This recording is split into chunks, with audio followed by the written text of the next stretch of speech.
Welcome to the Grappling Grappling Rewind Podcast. Welcome to this week on the Grappling Rewind Podcast. On this week's show, we are going to recap the ADCC Oceanic and Asian Trials. We're going to talk a little about the Trixle Sports event. It was headlined by William Tackett versus Santeri Lilius. We're going to talk about Gordon Ryan, or what was Gordon Ryan versus Lucas Barbosa, Hulk, on Who's Number One, that now has a different main event because Gordon Ryan is out.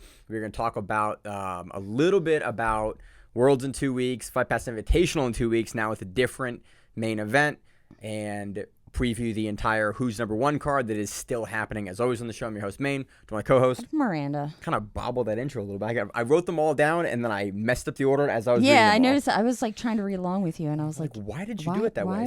So whatever. It doesn't matter. Asian Trials happened this weekend for ADCC. It's been a big ADCC week. It seems like every week now, almost every week there is ADCC news. We are slowly becoming more and more of an ADCC podcast as that organization massively I think grows. It's also because we like the rule set a lot more. Yeah, it's exciting, and they keep athletes moving, which is, again, what we saw from Trials here. It's easier to follow. It's also those shorter matches really push the athletes to move and show off. I mean, I've done a bunch of the rules meetings. I've done the certifications. I've judged a lot of the matches.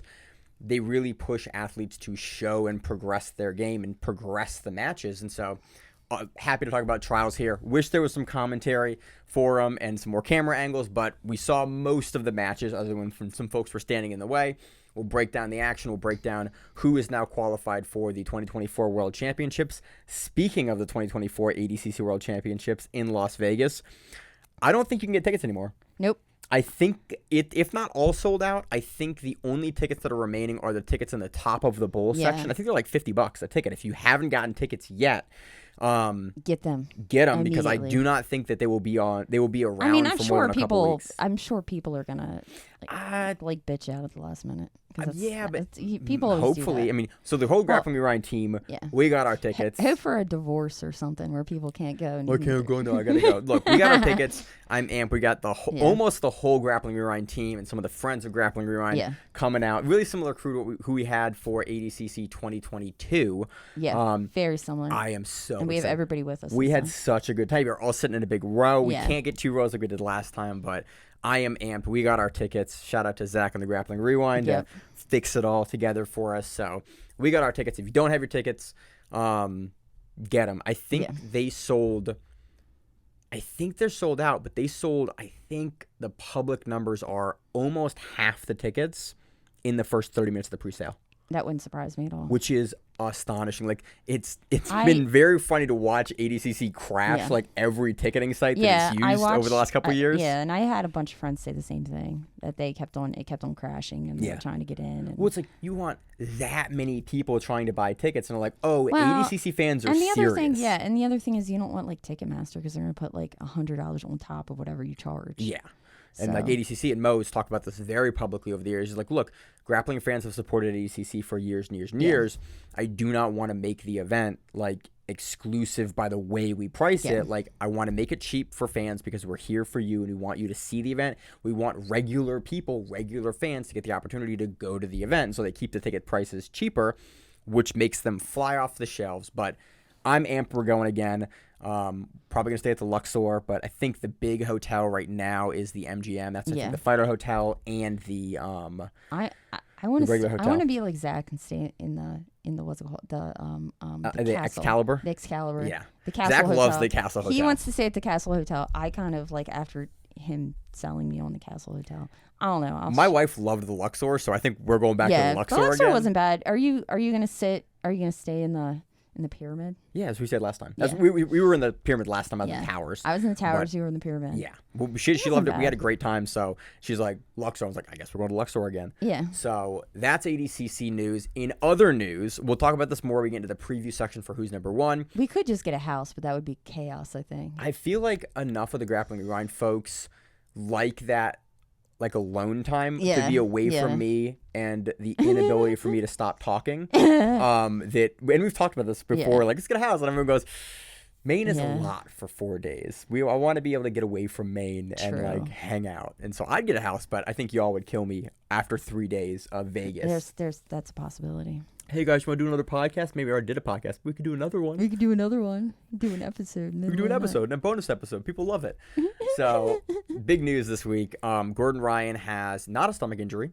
Looks like a rib injury is what he posted, that he turned out during an escape practice and hurt his ribs, and is now no longer main eventing the Who's Number One event versus Lucas Hulk Barbosa. I do not know it. Right now, it's Sunday night. I don't think they have a replacement at this time for him. I think Giancarlo Bodoni wants that match and wants to fill in, so I think that Flo should do that. B-Team was trying to push one of their guys in, too. Look, there's a bunch of good matches to make. Like Hulk's a super world-level guy, and there's not many bad matches you could throw him against versus the guys that Flo would book against him. So I would love to see Hulk still on the card, but it's not against Gordon.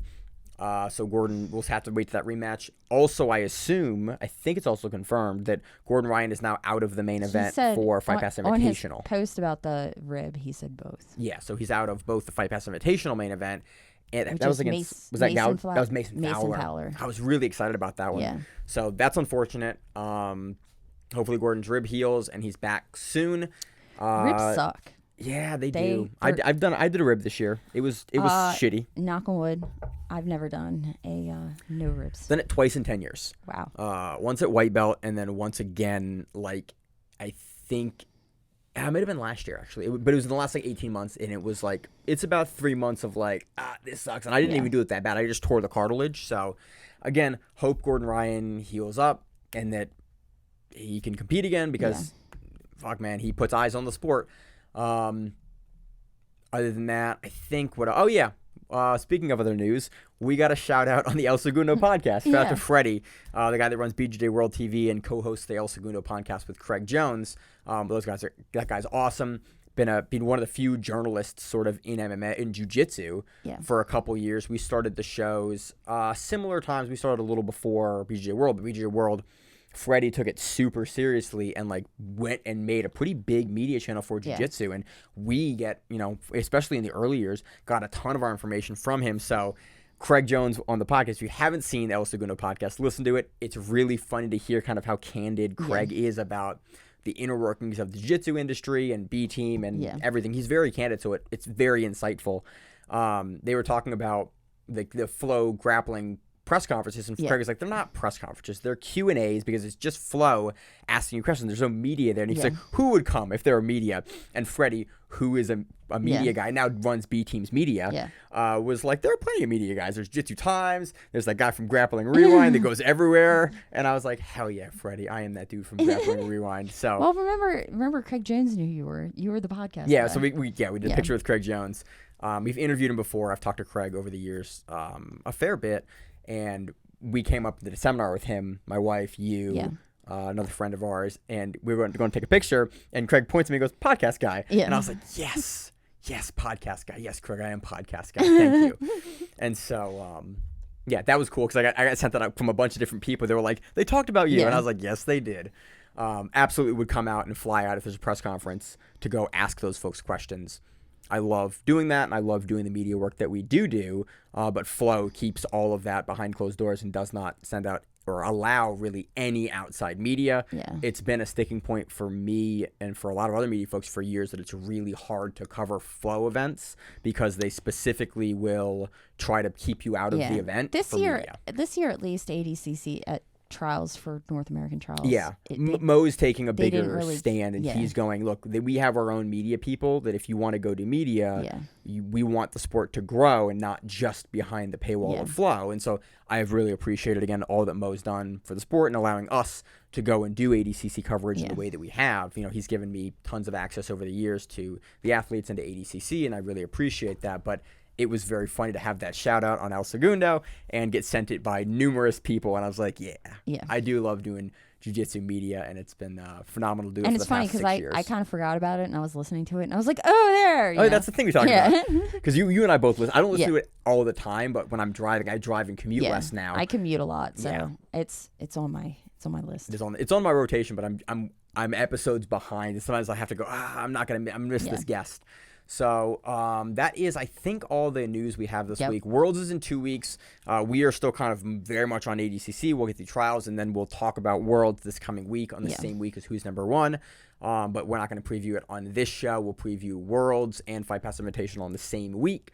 Should be a lot of fun. Any other news other than, biggest news is ADCC is basically sold out. If you haven't got your tickets, get your tickets. It's worth it. Even $50 seats. There's not bad seats in T-Mobile. I think T-Mobile is like 1,300 people. Yeah, it's not that big. We're going to need a bigger boat for 2026, I think. You think so? They're talking about bigger venues. If it's selling out that fast and that quickly, I guess we might get arena jiu-jitsu, which would be wild to see for 2026. But awesome. I can't wait for ADCC. Miranda, what do you want to do first? What do you want to go and do? You want to do ADCC Oceanic Trials? Yeah, we're doing Asian and Oceanic Trials. So definitely the smallest trials we've had in a while. Great matches, but it is very interesting to watch the contrast between the recent U.S. trials that we had in North America and this trials. Just the sheer number of registrations is wildly different, and it is very interesting. They did it in one day, right? It was a one-day event. It was one day. Yeah. It was still not, I mean, it wasn't horrible. Let me look. Because they still had, I mean, quite a few. It wasn't as bad as for whatever reason, I was like, this is going to be. So, under 65 had 63. Yeah.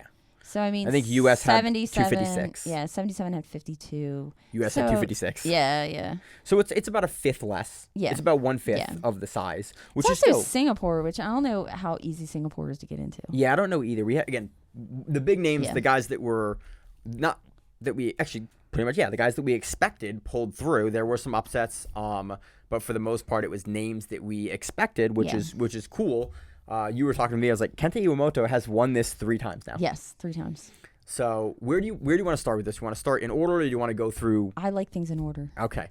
Where do you want to start then? What order would you like to start, Miranda? Ethan Thomas first. Ethan Thomas, the under 66 kilogram final for ADCC Asian and Oceanic Trials. We had Ethan Thomas versus Minoru Takeuchi. Yes. A name that I can finally get after all these years. Yeah. And Ethan Thomas actually lost to Kenta at 77 last year. Yeah. So he decided, screw Kenta being in my division. I'm going down a division. Yeah, it's like anyone in Paulo Ardilla's division. It's funny. We have enough history now for ADCC, and we have enough folks that understand how important winning a trials is. Like, hey, man, I want to be in ADCC. Yeah. I'm probably not going to get an invite. I have to win a trials. Like Paulo Ardilla. If you're in Paulo Ardilla's division, you're like, all right, man, Paulo's got this time. Kenta's got this. Like, there's a couple guys that really on the not national, on the regional championships for trials do well. I wonder if Paul has to figure out his whole trial schedule so that he doesn't that attorneys don't use his I would assume, because if I was going against him in a case, I'd so kill his training schedule. That's funny. Yeah, but then that might actually screw you over and you wind up then paying him a bunch of money. But it is really funny to watch guys repeatedly be able to win trials. They understand, Kenta knows the rule set well now. He's won it multiple times, and you kind of wonder, a guy like Ethan Thomas goes, hey man, Kenta got that. And if you go back and watch Kenta's, this is I think the first one that we had talked about Kenta's win in 2019. Very Emil and I talked about it when he won, and we were impressed about him then. He was at 66 kilos. We saw him in 2019. I think he got out first round in 2019. Come this last ADCC. No, he won 66 in 2019. No, at World Championships. At the World Championships. Yeah, because we talked about his run back in the day for Asian and Oceanic Trials, very briefly. I had a point I was going to make here, and I've kind of lost my train of thought. You were going to talk about him and his. So we're at 60. We're at 77. Ethan Thomas going down to 66. Yeah. It kind of makes sense if you have a guy with the level of experience that Kenta has, and if you go back and watch the match last trials that Kenta won, Kenta was in the driver's seat in a huge way. This is the match specifically that we were so impressed with Kenta's pace and his wrestling, and it seemed like. And then afterwards, he was like, "I like to wrestle." Yeah, his interview was great. He's like, "I like to wrestle." And you're like, "I bet you do, Kenta." So Ethan Thomas made the smart choice here. Dropped the weight, especially with the new day before weigh-ins. Yeah. You have guys that can do that. Ethan now going down. Oh, I didn't think about that. That is true fact. Under 66. Kenta's not making 66 anymore. Absolutely not. No. And gets it done versus Minoru Takeuchi. And Takeuchi in his earlier matches, you brought this up on our pre-show. Yeah. He's a guy from my own heart, Miranda. Guillotines. He's a guillotine guy. He's a guillotine guy. But he's an arm-in guillotine guy. Yeah. Yeah. He has some really interesting. You showed me one of the finishes he had in his early match, and I actually don't know which match it was, I can look. where he hit a really interesting guillotine sequence where it was essentially whenever you do a guillotine, standing guillotine, or even just a guillotine from a turtle, you want to have a ton of your shoulders over top of your opponent's shoulders so that the crown of their head has so much distance to pull out from the side of your arm. And so the way that Takeuchi does this is his opponent starts to stand up. Takeuchi gets his shoulders over top. He locks. It's against Yanakura. Okay.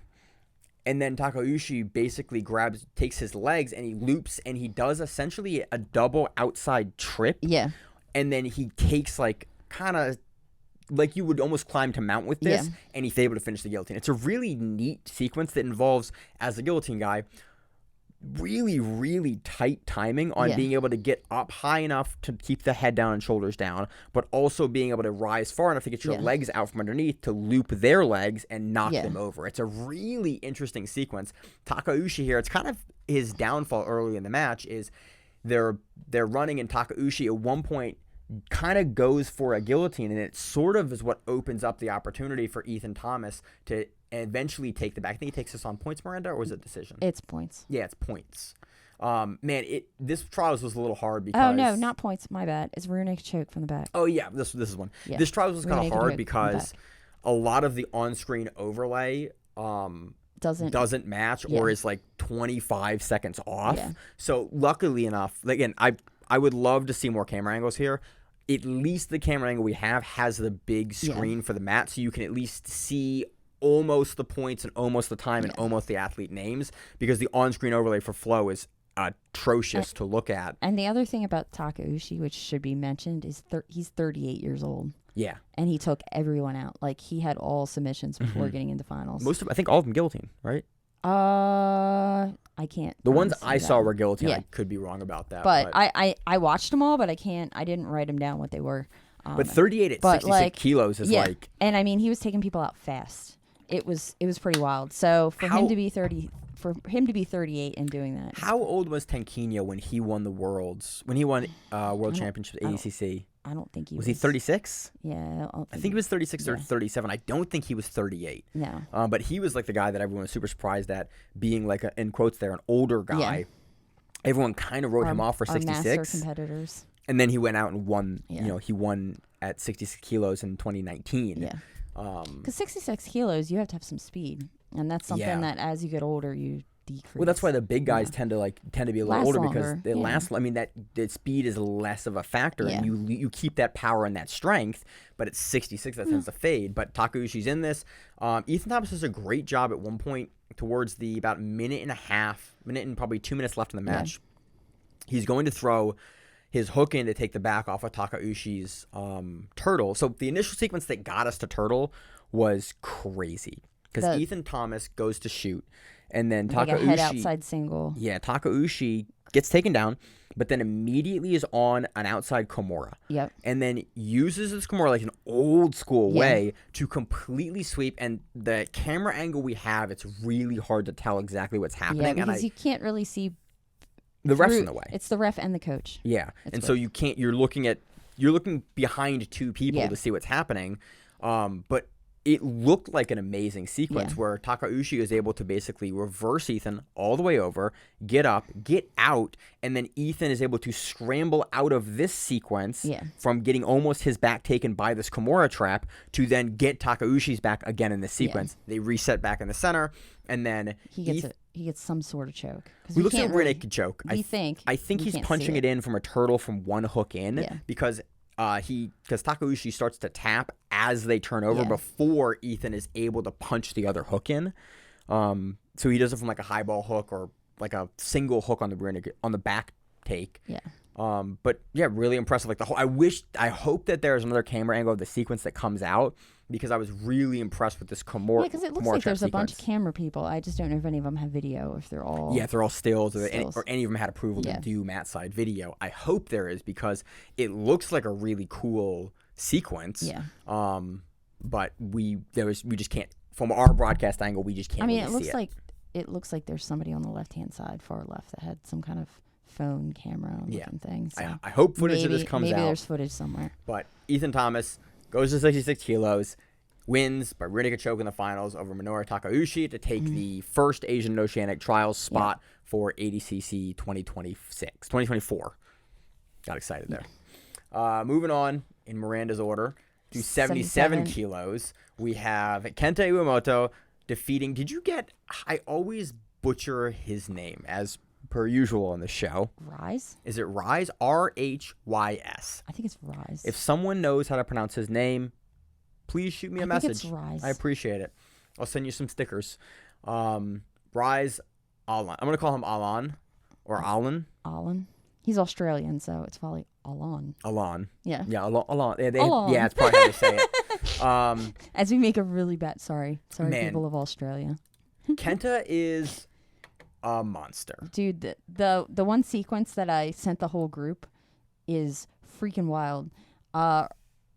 Mr. Allan tries to do a farmer's carry, or not a farmer's carry, Fireman. a fireman's carry, and Kenta just Dude. flips over it. This is the Like, sequence that's I don't going around even from know- trials. Like, I don't even know how you do that. Like, how do you even know to do that? It's to Like- have the proprioception of your body and the balance. Yeah. To this. So basically, He's- Kenta digs an underhook, and then Allan goes to step under, does a fireman. Kenta body locks as he is being taken over, and then just, he ends up completely inverted as Allan goes to stand up. And he just flips. Then he flips his knees over the head. And He then- techs down and then starts to he's behind the body and starts to almost blast double turn the corner to lock the legs in. He then throws his leg over into Yeah, it's wild. basically the start of a truck roll. Yeah. And And then then he's- Allan realizes, rolls through, and Kenta ends up on top and Allan's on the it's bottom. some wild shit. It was one of the I wildest watched trial it, sequences and I've ever seen in the I finals. think I even was like, what the? Like, I screamed it in my house in a way that my kid was like, what the hell's going on, Mom? And I was like, I don't know what just happened. Like, For Kenta to have the awareness to be able to basically body lock when he's being taken over somebody has and to stick to your back. Maybe it's just somebody fireman carries him all the time. You know what I mean? It wouldn't surprise me. If something happens, you have somebody in your gym that does something really stupid to you all the time. Yeah. And you wind up having these ways weird to beat it. third and fourth Yeah. level. Yeah, that is one of my favorite things. We don't talk about that much at all. One of my favorite things when you watch professional grappling is when you see, you can see it in, there's two brothers that when Fight to Win was running judo. When it was Fight to Win judo, two brothers had a match. Yeah. And there was some judo that happened in that match that was like, oh, you guys trained together as children for a while, because you were watching third and fourth and fifth level counters to stuff that was like, he throws for this, you go for this, you back counter. One of my favorite things in grappling matches is when you see that in a live match where it's like, oh, like you said, someone in your gym throws that at you a lot because you have such a weird reaction and such a Quick. immediate and like perfect reaction to it. It again has to be something that either we know Kenta's amazing because he's won trials 2 times. He almost beat JT Torres at the World Championships, the 2-time champion for ADCC in a row.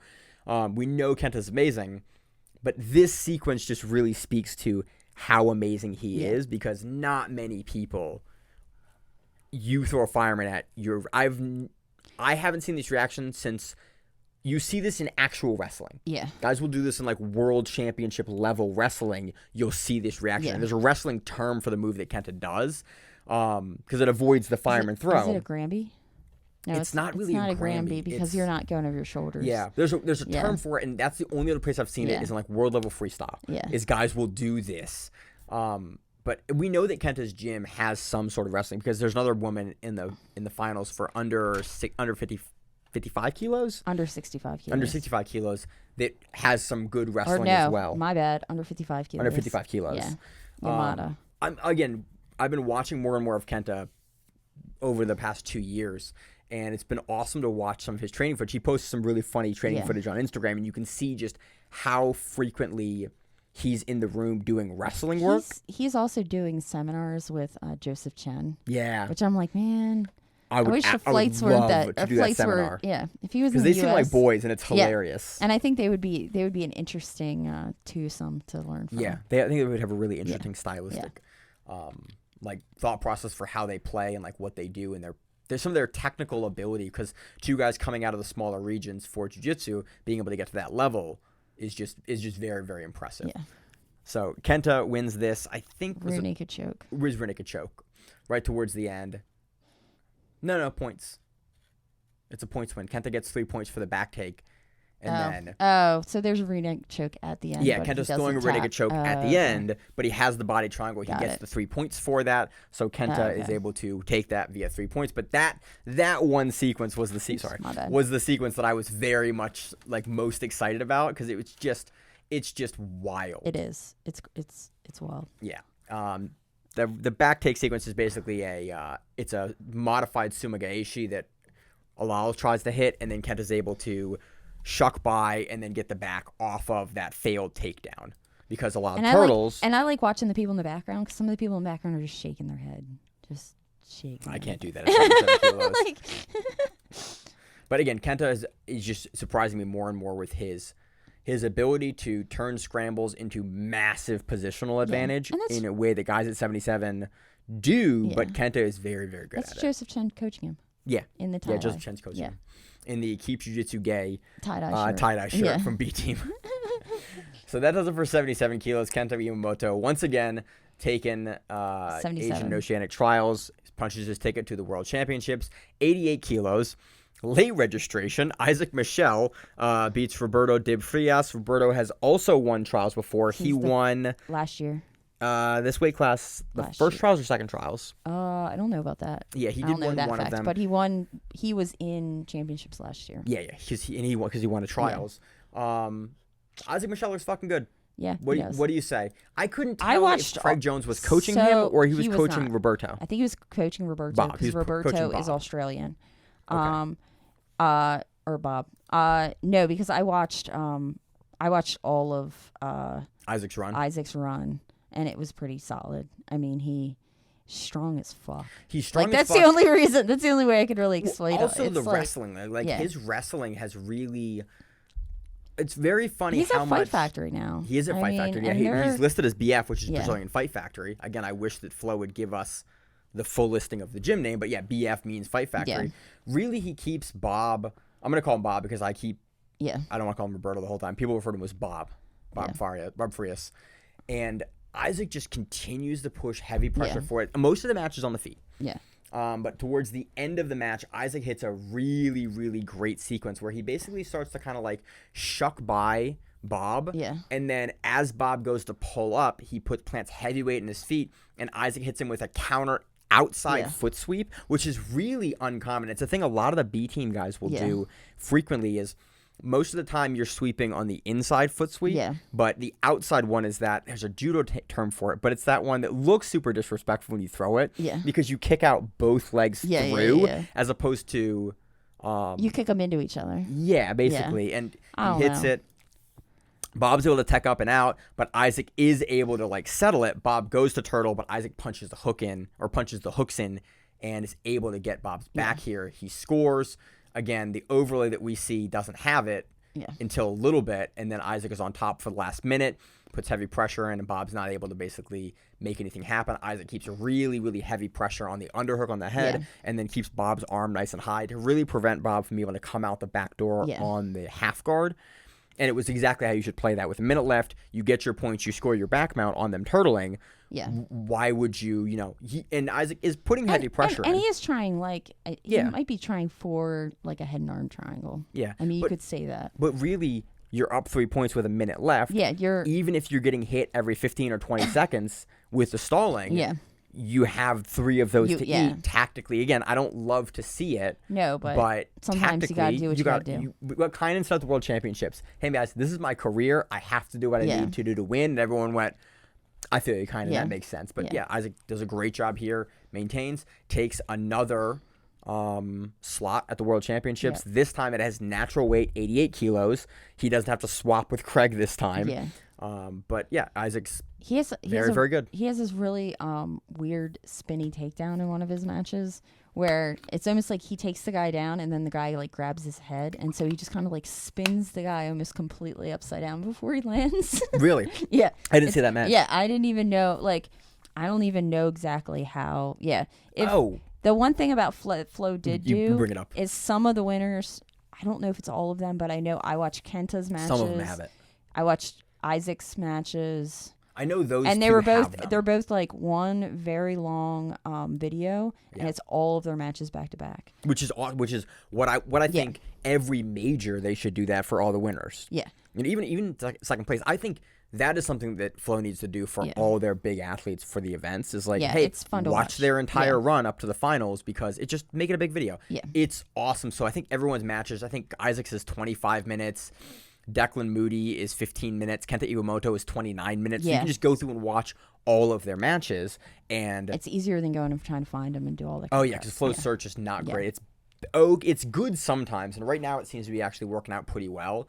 But the supercut is absolutely the way to go and watch these guys' matches, and it'll give you a good flavor for how their game looks throughout the tournament, which I think is really interesting. And going back and rewatching it, I'm probably going to go back and watch the supercuts in a year, and it'll give us good information on how their games have changed from these tournaments into other tournaments. So whoever's doing the stuff for Flo, I think Corey Stockton did it.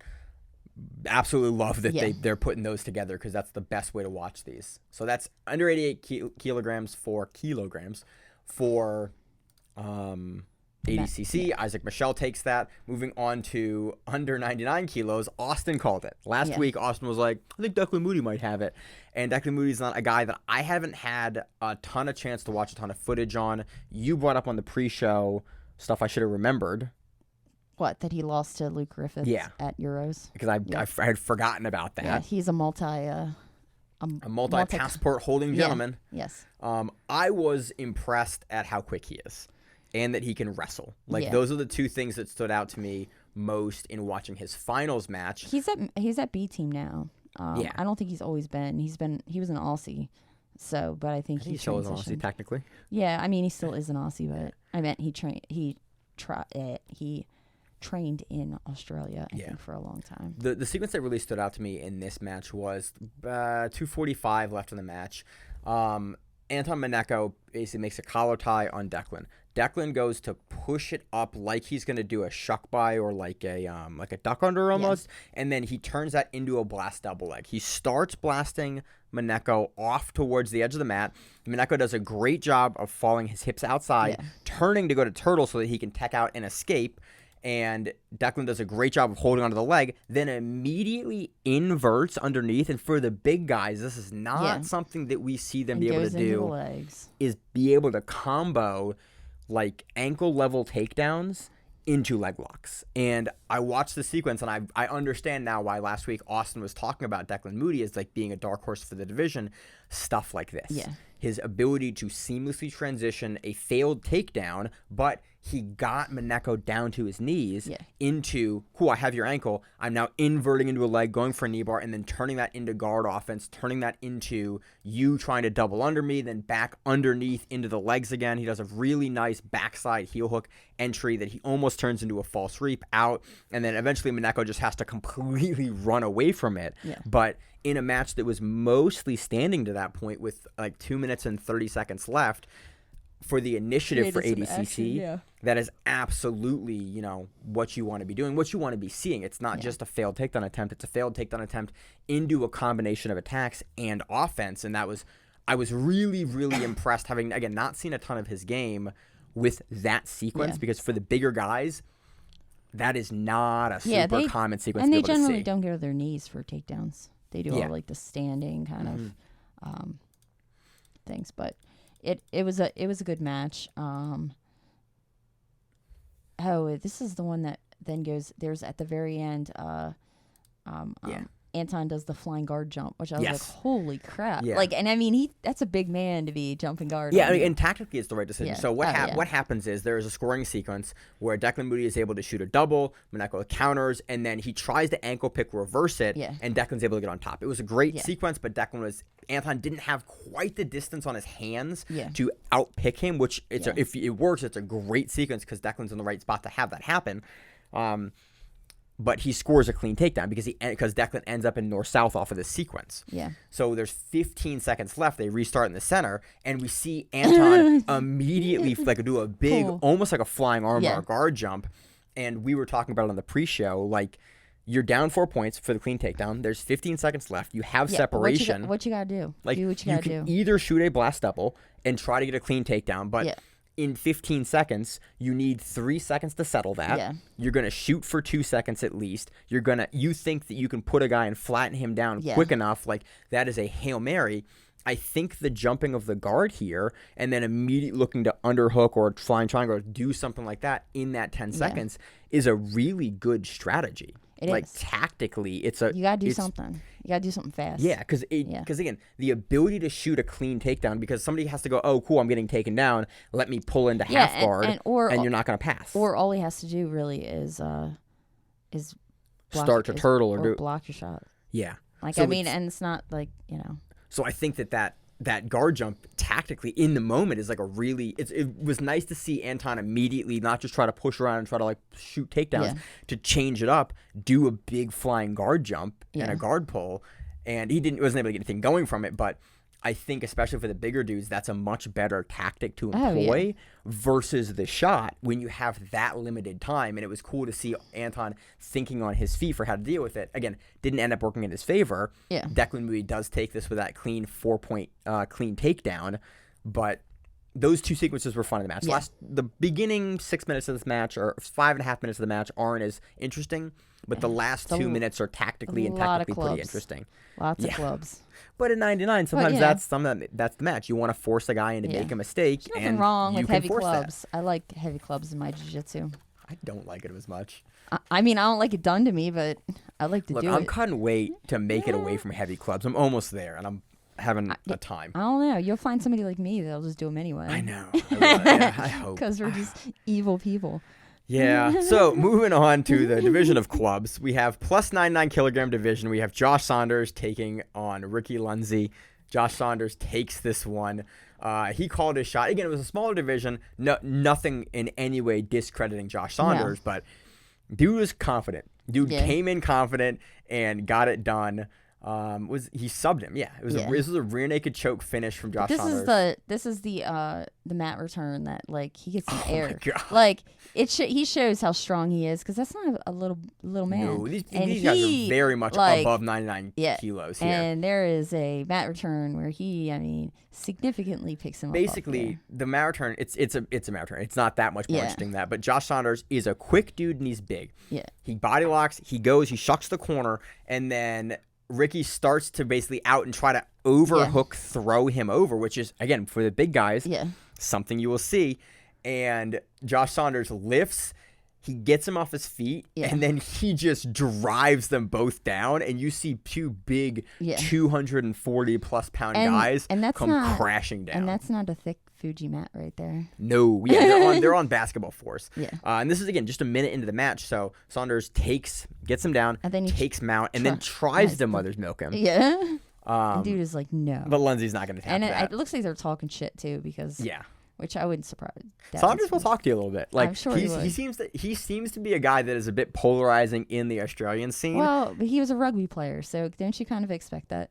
A little bit, yeah. Well, look at Volkanovski. And like that, those guys all got, I think not a chip on their shoulder is the right way to put it, but they have that little bit of grime. Yeah, there's a little, a little bit of combat sports that like, I'll poke you. What are you going to do about it? We poke you. Like, I kind of really like that. I appreciate it. I appreciate the respectful martial art people. I also appreciate the people that are like, hey man, this is combat sports. We're going to fight a little bit. Let me get in your head a little bit and see if I can make that, make the match go my way with those sort of tactics. As long as you're not like stupid disrespectful. Yeah, no.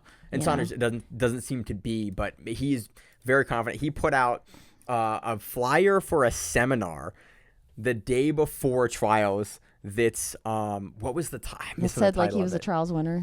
It was learning how to do what I did yesterday and win trials or something like that. But it was a great like poster that basically went, yeah, I won trials yesterday. Come to my seminar today. And I went, that is very forward. But you look at the division, like Saunders was the guy we picked last week for a reason because that giant mat return. And then he's able to eventually turtle Ricky over, force the back take, does a really good job of trapping the hand to prevent Ricky from being able to belly back down to basically free himself from getting his back taken. The handcuff. The handcuff. Yeah. Not quite the Dagestani handcuff, but it's that position where you're trying to ride a guy when they're almost trying to turtle, but you have their elbow and arm pulled up so that they can't get on their shoulder.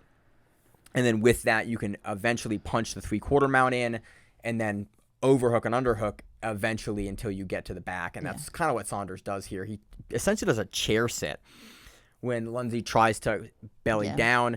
And then from there, he locks the body triangle up. And then... Which body triangles on big men? Dude. And then you see Josh Saunders. You know that thing's got to suck. You see Josh Saunders just crank and it's face, chin, kind of everything and gets the tap. But Saunders, again, takes the plus 99 kilogram division. And this was mostly Australian finals for a lot of the men. A couple of the Asian countries. I think we had in the women's final, we had a Chinese. You had two Japanese gentlemen in the finals. But I kind of would like to see one of the trials coming up in Sydney. Like, I would love to see a Sydney trials. I would love to have an excuse to fly to Sydney to go to a trials. I know, that would be fun. I haven't been to Sydney in like 15 years. I went when I was 15 years old, so I went even longer. But when I was 17. Yeah. So I would love a chance to go back to Sydney. So yeah, that was the men's finals. Let's move on to the women's finals, which I have out of order, Miranda. Which final do you want to start with? Wang Ju. Wang Ju. Fourth, fifth thing. Wang Ju. Right there. Down. Up. There we go. Wang Ju versus Shakira. Ooh, I'm going to mess this last. Pakana. Wang takes this one, right? Yes. Yeah. Wang takes this one on points. This was I think, just 2 back takes in the same sequence, essentially. Again, that ADCC stacking points rule. Wang is able to, after a half guard sequence that forces Shakira to kind of turtle, Wang is able to take her back, does a great job of, like, when Shakira goes to rotate over, Wang does a great job of having the overhook on the lat and, like, being able to follow that transition over. And so as Shakira goes to turn, most people will stay in line kind of on the side of their opponent. Wang is able to finish the turn there with that grip she has and get the back. She punches just a regular, I think body triangle is what she starts with first. It might be hooks or like a post rear mount.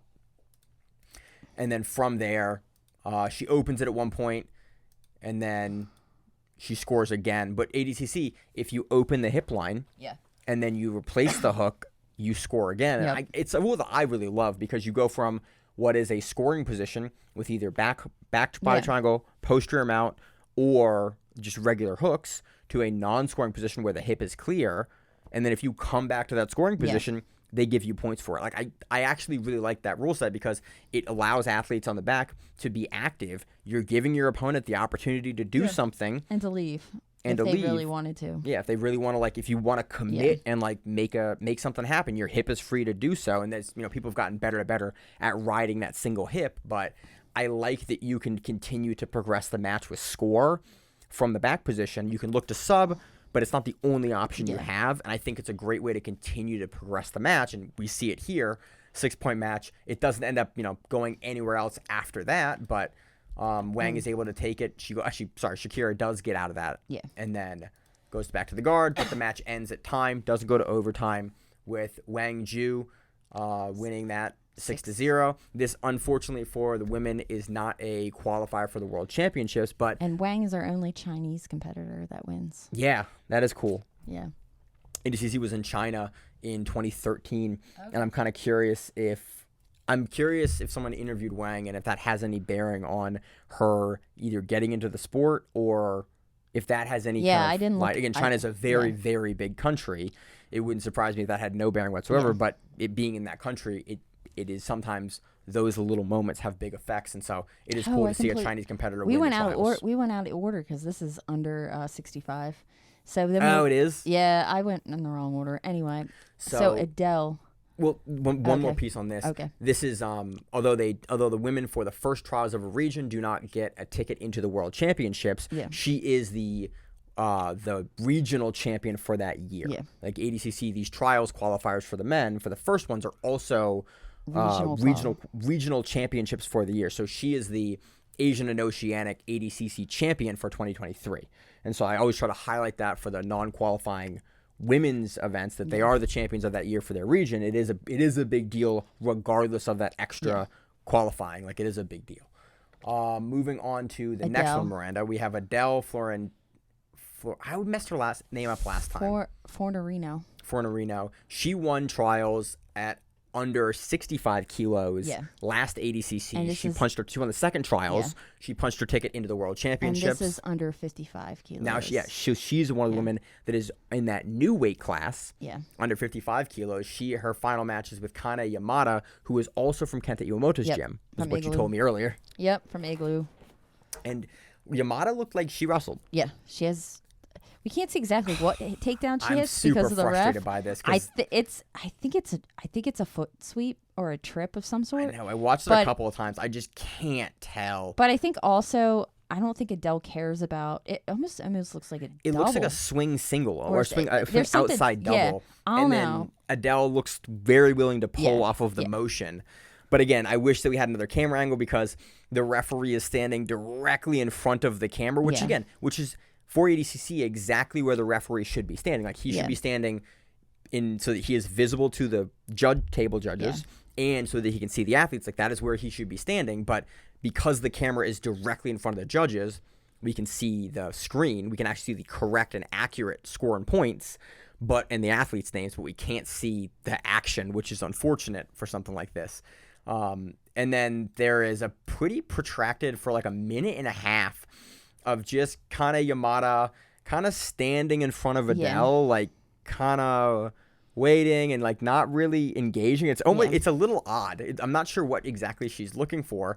And then as soon as she engages, Adele just goes over the top. It's one of those when they go in to shoot the underhook to pass, that you just go straight up over the arm and armbar. Mm-hmm. And it's a setup you see a lot for triangles, but Adele does the armbar variation where you get your arm stuck behind in that guillotine grip, shoots it up. Flo has an embarrassingly low resolution video of this on Instagram if you want to see it. Again, I hope that we have other footage from the other angle of this. I would love to see the sequence, and I would love to see a better angle of this finish, again, for a championship level ADCC event for a region. But Adele takes that again. Would not be surprised to see her again at the next trials, punching her ticket to the World Championships. She knows how to win in the rule set.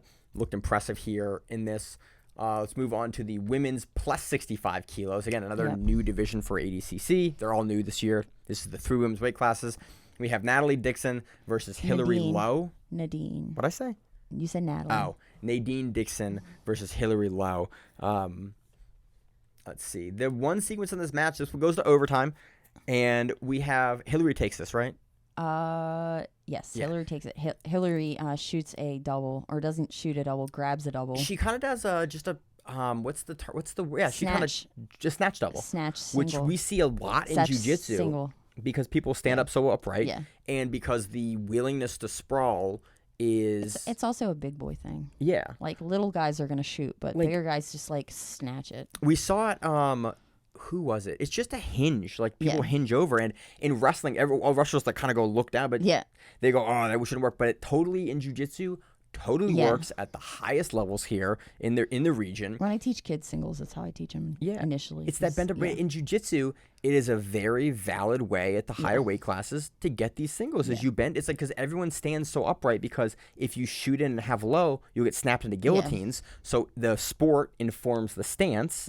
And so people will stand very upright, especially later in overtime. You slow down a little bit. This becomes a really valid technique that you can hit. She basically just steps down, and her turnover here is very nice, though. She steps down, she grabs the leg. She treetops it. Yeah, but she does a really good job of actually heisting the leg up nice and high. But so aren't that you supposed to? So Nadine has to jump. Yeah, aren't you actually supposed to? You're supposed to hike it on the other side of your body, because they get. You can. Yeah, because if you heist it on the other side, then you don't fall into their guard. Yeah, but this is jiu-jitsu, and you are in overtime. You want to score 2 points. I don't need to make extra motions here. She sets her down again. But that's one of the things I love about jiu-jitsu is that I love that other grappling sports give us shit for stuff that works. It's like, hey man, there's all these other chokes and things that I have to worry about. I'm gonna change my stance up, and it makes these other collections of techniques work. Why does your clock keep on looking at me? Oh, because I got a new. Okay. I turned the flashlight on. That's why. Okay, because I was like, why is there a flashlight in my Yeah, eyes? no, it's a new watch. Okay, that anyway. it gave me, and there's that button turns the flashlight on. So that was the only scoring sequence of the match. Hillary hits that nice kind of hinge single, gets her down. That's the 2 points. Time expires with that being the only 2 points of the match. She's able to keep it. She gets 5 points. Shakes the back. Oh, she does go to the back at the end. Yeah, Yep. she goes to the back at the end. She goes to the back at the end, and that is the only. Those are the only 2 scoring sequences of the match, and that's trials. Yep. I love to see it. I would love a little more production for the next one. Yeah. I'd love to see some more camera angles. I'd love to see some commentary. That would be great. But overall, it is really. I like that. We could do commentary. Dudes can wrestle. I would love to do it. We could do I it. will fly out to Kazakhstan and do it. Just at me. I will absolutely fly out and do it. I love talking about jiu-jitsu. I'd probably do love it to do too, it. but I'd probably have to wear. I'd probably burn and die. You wear a That's headscarf. probably- We're called a day. Yeah. So that was ADCC trials. Let's move on to Trixle. A couple of matches we're gonna cover here. Yeah. So Trixle Sports is. I don't think we previewed it, but we thought it was on our table for shortlist. You watched it this weekend, and then you pinged, "Hey, Maine, watch this event." And I went, "Oh, this is really good." Yeah, it's on Facebook. So if you find their Facebook page, it's just from their live in Facebook, which is fun because it's free. And most people have access to that one way or another. Trixle, Trixel, just so you know. Yeah, Trixle Sports. Yeah. And so there were a couple gentlemen. Well, Shane Curtis was in the bracket, and we've seen Shane a bunch of times. Yeah. But they had a Who's his Grand opponent? Prix. Who? Shane Curtis's opponent. Tom Maynard. Go back and He watch was- that match. He was in the Oh yeah, so the Grand Trixle Prix. Sports ran a GP Yeah. as well as they had Santeri Lilius versus William Tackett. Yes. So we'll talk about that match and we'll talk about a couple of the GP matches. Yeah. Where do you want to start? and it for was that. 5,000 pounds.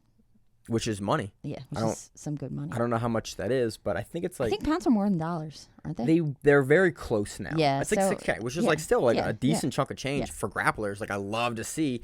Again, if you have an event that's paying Yeah. grapplers big money, we like to talk about it And because it I was a want to bunch of showcase like, events that pay yeah, grapplers and it was a money. bunch of ADCC people that were involved in it, which was good.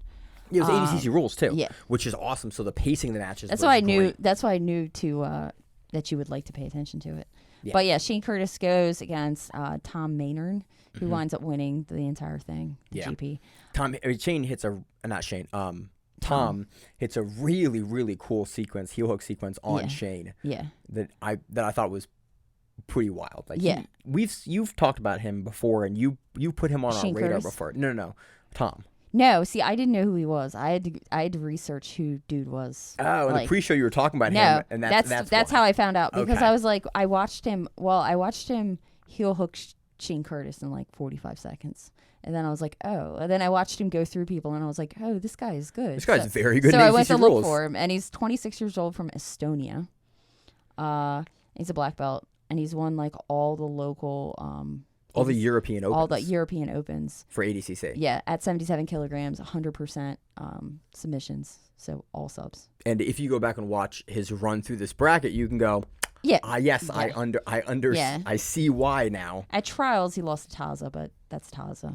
Yeah. So And he lost by heel hook by Taza. Yeah. It's like, okay, that is something that Oliver Taza is one of the best in the world at. Not Yeah. super surprised about that. So then Tom Maynard goes into finals versus Tom Barry from Drake. This is a rematch. It's a rematch from trials in Europe in 2022. Barry won that one 5-0 in overtime. But it was similar in pacing, except for where Barry kind of gets control in the top. He kind of takes him out for a while. That all in like the non-point sequence time. And then all of a sudden Maynard like jumps a triangle armbar. Yeah. And it was wild. It was because- exactly like go back and watch Felipe Andrew versus Keenan Cornelius in Europeans 2020, and then go back and watch Third Coast Grappling Felipe Andrew versus Hulk. Yeah. They're both in the gi for those two matches that Felipe Andrew hits triangle, but this is a no gi match. But he sets it up in the same way where he traps the hands and then he just absolutely launches his hips up and snatches the triangle and then cuts the angle really aggressively, really quickly. Yeah. And I think the Hulk match Both the Hulk and Yeah. Kenny match for Felipe Andrew And are the better matches to watch. They keep the triangle, but the way the arm gets torqued when they come down, you end up finishing Yeah. the armbar more easily because it's out and it's trapped behind your own leg, and you can lever out and get it. But it's as soon as I saw it, and you were like, watch this, and I watched it, I was like, oh, that's exactly how Felipe Andrew does that, and he catches guys off guard, and it's just a wild sequence for a match that was pretty contentious up into that point. Yeah, and Tom Barry was pretty much, winning. Was winning it, yeah. Was winning much pretty most. handily. So, so that was fun, and hopefully we see more of Tom. Yeah, Manor that was the as match goes where on. he pulled. Was it this match where he pulled and he got the leg so quickly? So there's a really cool commentary did a great job. I would love Trixle to have more on-screen graphics, like names and time. That would be great. But again, it was their first event. For this event, I thought it was really good. And also, I would love them to not use the fade transition when they're changing camera angles, just like a quick cut. But overall, again, to get this level of talent out there, I was happy.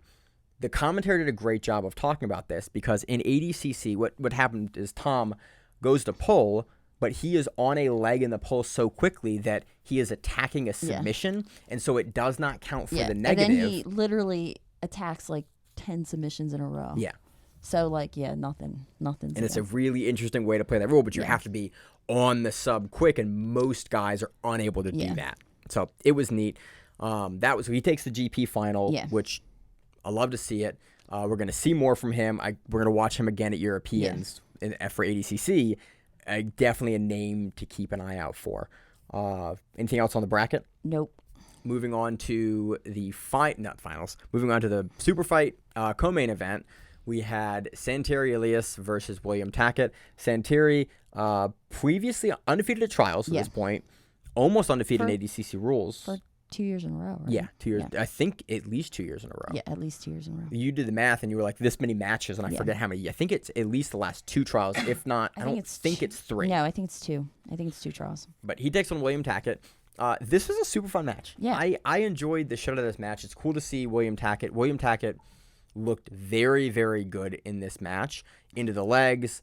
A lot more leg locks, and kept Santeri on the defensive for more stretches of this match. But Santeri, at points when William would go for transition to the legs, absolutely start working his passing, working outside, and kept William very honest in a lot of these transitions. But William did a really good job also.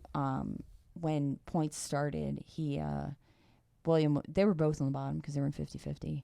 And he did a really good job of just kind of making Santeri. I'm going to butcher his name. We're going to get his name for US for the World Championships. Making Santeri just constantly have to worry about being swept. Mm-hmm. And so he wasn't really able to pass or get anything started because he was worried about being swept and getting the 2 against him. Yeah. He finally does get swept, and that's the only 2 that's really in the entire match. But it was cool to see the tactics change. And again, William, we talked about him at trials. We talked about him for years and years. Yeah, but it was also interesting that Tackett didn't stand up and just want to wrestle him because he was kind of winning the wrestling exchanges. I'm very curious. Tackett's a really smart guy, and we've seen him. His success is indicative of that. Look at his West Coast Trials run where he won 77 kilos. We know how good he is. It was cool to watch kind of him flip that switch in this match from going on the submission first section of ADCC into, okay, we're in points. I'm going to change my tactics of what I'm doing, change the strategy a little bit to try to now take a much closer match and a more less guns blazing match in the area that we're already having the match and not be willing, because Santeri is a pretty good wrestler. I think Tackett probably takes it in the wrestling, but Santeri surprised a lot of guys at trials with the depth of his wrestling. Yep. So why would you push it there when you can push it into the legs where you're probably a bit stronger and get it done there? So really great tactical adjustments to see from Tackett. I can't wait to see them both at trials. I mean, Santeri's already in ADCC, so I can't wait to see Tackett again at trials with this sort of, again, more ADCC experience. Is Tackett bigger? Which Tackett? Is William. William's the biggest one. Yeah. Williams, who was in this match. Yeah. He's bigger than Santeri? I don't think so. I think Santeri is 77 as well. Yeah. Is Santeri 88? I don't think so. Tackett cuts to get 77. Yeah, I know that. I know Tackett cuts down to get 77. Yeah, I think so. I could be wrong about that, but I need to pull up the ADCC list right now. But I think, 77. Yeah. So that was fun. Again, Trixle Sports, paying out athletes, the first event that I'm aware of that they've run really, really well for an inaugural event. Exactly what you kind of want to see. again, showcasing great European talent and also bringing some guys from across the pond, like William Tackett, out to come compete against the best in Europe. So, love to see it. That does it for the recap section of this show. Let's move into the previews. We're going to preview pretty much just one preview this week. We're going to preview what was Gordon Ryan versus Lucas the Hulk Barbosa. Now, probably main evented by Pedro Mourinho versus Rafael Lovato Jr. for the light heavyweight title. That I love that when Lovato won his not the last match, the previous match, he was like, hey, man, I'm getting older. I know Izaak Michell wants the title. Let me fight for it first, and then whoever has the title, let him fight for it next, because I'm getting older. I want it now. And I love that Lovato was very frank about that and went, give me the shot, guys. I earned it. I deserve it. And they're giving it to him. That being said, Pedro Mourinho, like Lovato, I'm never going to count out Lovato. I like Daddy Lovato. I'm never going to count him out. And I only call him that because he has kids now. Yeah. And he is an older gentleman. Yeah. Even though he's probably same age as I am, but still. He's close. I like Daddy Lovato. He'll always win. I don't know if he can beat Pedro. He can beat Pedro. Like we've seen Pedro make mistakes here. We've seen Lovato do some crazy shit. We have. No one's surprised. No one knows about. And that's the thing that kind of makes this match really interesting. Is like I think Pedro. Go back and watch the Giancarlo Bodoni match. I think Bodoni is a little bit smaller than Lovato and has a different stature than Lovato. But I think that Pedro will approach this match very similar to how he approached the Bodoni match. Okay. And I am curious with the length that Lovato has, how the wrestling exchanges are going to go. Like Mourinho is a guy. It doesn't matter. Lovato could pull. I don't know if he will versus Mourinho. Like I think unfortunately this match is going to be a slower match, mostly on the feet, and then late I think Pedro is going to shoot and get Lovato down, and that will be kind of the biggest sequence of the match. I think this will be. I go for Daddy Lovato. Lovato can win it. Lovato can absolutely counter Pedro and get on his back and sub him. I could see that. But I just think that Mourinho, it's going to be a takedown. It's going to be a takedown late and then forward pressure. And that's going to be the match. Again, Lovato has repeatedly surprised me over the years. I love that he's kind of retired, now going, look, man, I'm in there. I love his reason. Like, a lot of guys, I give them shit for retiring and unretiring. I love Lovato's reason. He's like, look, retired because I couldn't do it. But now I'm in the room training and coaching all these guys that are at the world level. I'm in the camps with them, putting the same work that I was putting in with them. Why I should keep competing. And I just love his thought process of like why he retired versus why he unretired. It's great. He's like, I'm already there doing it. Lovato's going to come in phenomenal shape, so I'm down for it. Next match we have Mika Galvao versus Cody Steele. I interviewed Cody Steele recently. At Trials. You can listen to that on the Grappling Rewind YouTube page. Go back and watch Mika Galvao's title run for who's number one, his match with PJ Barch, and his match with J-Rod. Watch any of his matches. Yeah, really, man. In general. I love Cody Steele. I feel like Cody Steele's going to try to do something crazy, and when he goes to do something crazy, Mika Galvao's just going to armbar the shit out of him. I kind of think that that's what's going to happen. You know what I mean? Like Cody Steele's going to go hit some crazy takedown and just get armbarred. I feel like Cody Steele is going to hit he's going to look and eventually get some phenomenal lift and drop, and then Mika Galvao is going to basically do what Fedor did to Randleman. He's going to have a slow-mo of Mika Galvao in the air going, I'm going to turn and get the Kimura here, and then he's going to run through, and then he'll have some sequence where he which will be crazy to watch. He will out-scramble Steele. And that's the thing that I'm kind of like, how on earth, like very few people at the weight class of welterweight can out-scramble Cody Steele. If there's anyone that's going to do it, it's Andrew Tackett, Mika Galvao. Like, those are the guys that I would put up there to be able to do it. And like, in Rotola. Like, Cade. But upper echelon, top of the heap, world champion level guys. I just think that, unfortunately, Cody Steele is more committed to MMA. Look phenomenal at Trials. Had a great Trials run. But Mika Galvao is only doing jiu-jitsu, and I think that's sort of where that bridge crosses. I do think potentially Galvao is able to sub him. It could look a lot like the Jay Rodriguez match, where he's just able to dominate positionally. And it wouldn't surprise me to have him be able to put Steele on his butt, or in a sequence put Steele on his butt with either a sweep and then hold him there and kind of control positionally and prevent Steele from standing up. But I do think that Galvao probably gets an armbar. Just because, like, go back and look at the PJ Barch match. That flying armbar, that he loves. He hits it a lot, and he's hit it for years and years and years since he was a juvenile. I kind of think that possibly is how this goes. Next, we have a Diogo versus Diego match. Yeah. Baby Shark Diego Hayes versus Diego Pato Oliveira, featherweight bout for the featherweight title. Because Baby Shark has that. But that's that's ADCC finals, right? For last year.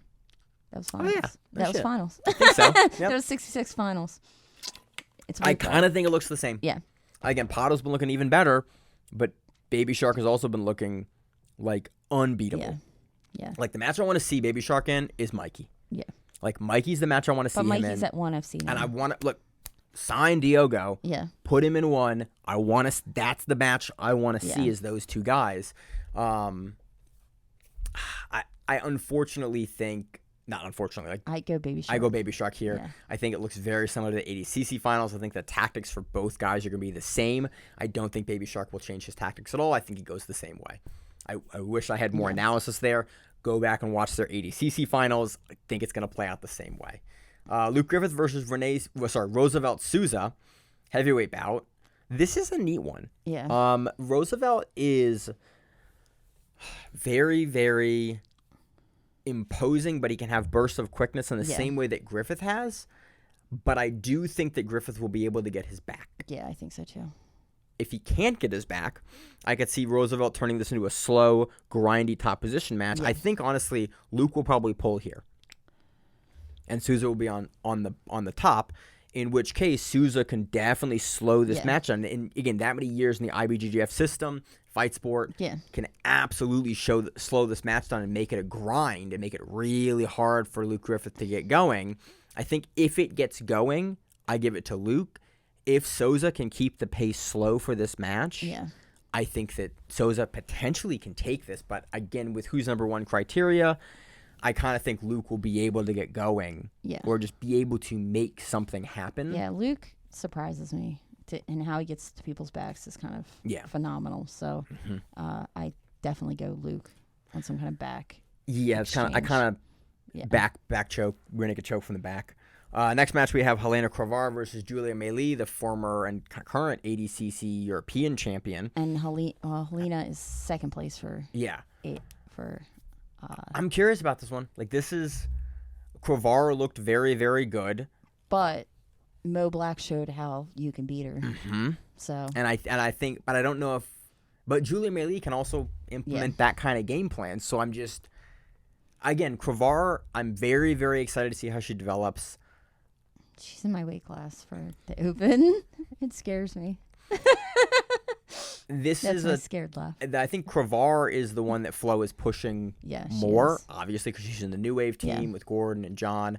But Meili can upset this. And I think, honestly, even calling it an upset wouldn't be super. This is just a very well-matched bout at featherweight. Because now Helena's getting actual good black belt level matches rather than purple belts and kind of mid-range matches. I think that Cravar will be able to take this, but watching Julia Meili essentially put up a veteran performance on a younger athlete wouldn't surprise me either. You know, this is very much a prospect matchup where you're like, okay, so where are you at now? Yeah.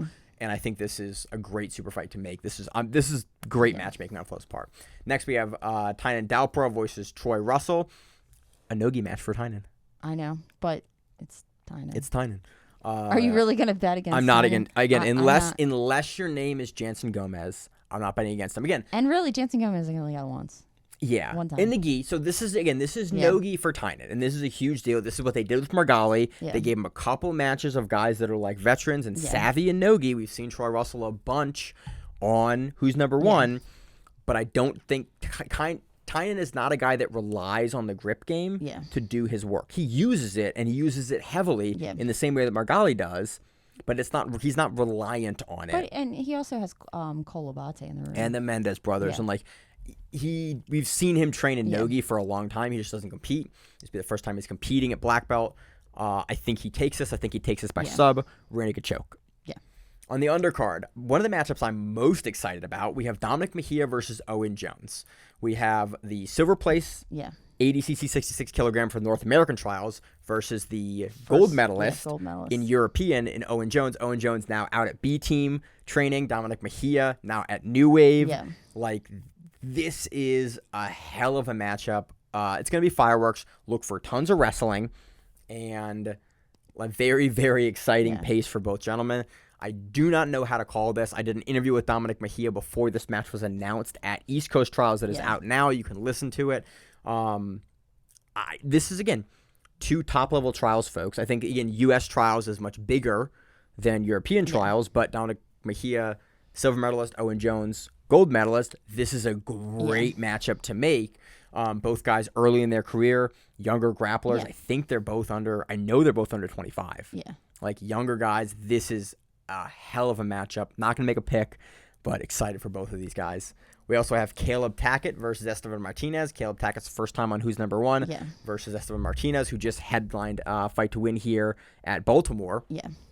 Had a great match there versus Tadaya Danforth. That was a rematch.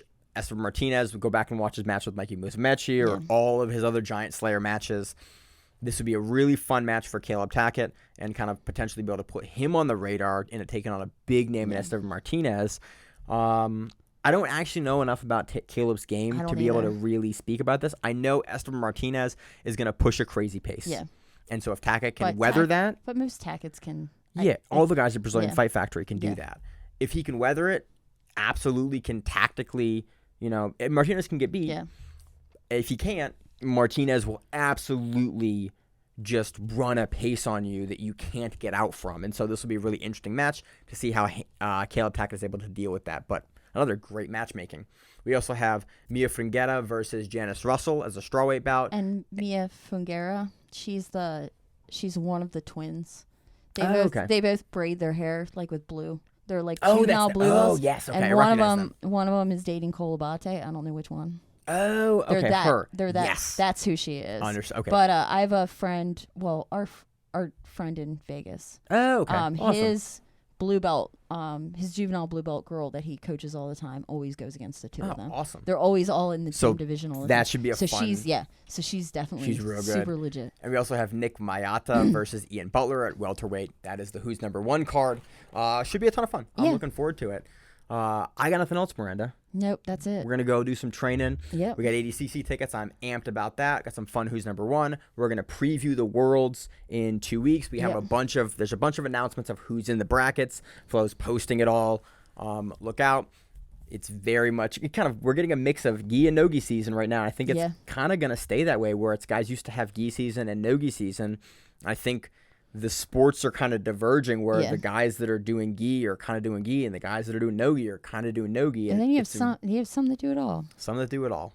So I got nothing else, Miranda. Anything fun planned for the week? Just training? Just training. I got to make weight. I'm a couple pounds over what I want to be at, and then I'll be good to go. You have one more weekend, right? Yeah. So I'm not going to be until the 9th. You got 2 weeks. Yep. So it'll be good. Don't push the ADCC closer than it actually is. Yeah.